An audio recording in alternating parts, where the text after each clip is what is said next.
ফুচকা চাইতে লজ্জা পাওয়া মামুনি। দিদি 10 টাকার হয়ে গেছে। কাকু তুমি 10 টাকার কটা দিলে? 4টে।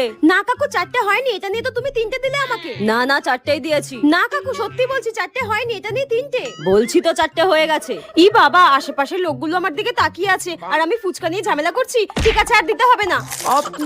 খুব বাজে ফুচকা কাকুটা, আর কোনোদিনও আসবো না। তাই আর ঝগড়া করে ফুচকা খাওয়া মামুনি। দিদি 10 টাকার হয়ে গেছে, আর দেবো? 10 টাকার হয়ে গেছে? তুমি তো 10 টাকার 5টা দাও, এটা নিয়ে তো 4টে হলো। 5টা হয়ে গেছে। হ্যাঁ তুমি আমাকে 5টা দিয়েছো, তুমি না মনে হয় অঙ্কে কাঁচা রয়েছো জানো তো। এটা নিয়ে তুমি আমাকে 4টে দিয়েছো, 5টা তুমি দাওনি আমাকে। দিয়েছি। আরে কাকু আমি কেন মিথ্যা কথা বলতে যাবো, আমি সত্যি কথা বলছি। এটা নিয়ে তুমি আমাকে 4টে দিয়েছো, 5টা দাওনি। আর তুমি কি বলতে চাইছো আমি অঙ্কে কাঁচা? আমি না মাধ্যমিকে অঙ্কেতে 15 পেয়েছিলাম, আর তুমি বলছো আমি গুনতে ভুল করেছি। তুমি বেশি কথা না বলে কিন্তু আমাকে আরেকটা ফুচকা দাও, নইলে কিন্তু তোমার দোকানের সামনে আমি চিৎকার করবো, বলে দিলাম। দাও তাড়াতাড়ি। আরে নিন তো নিন।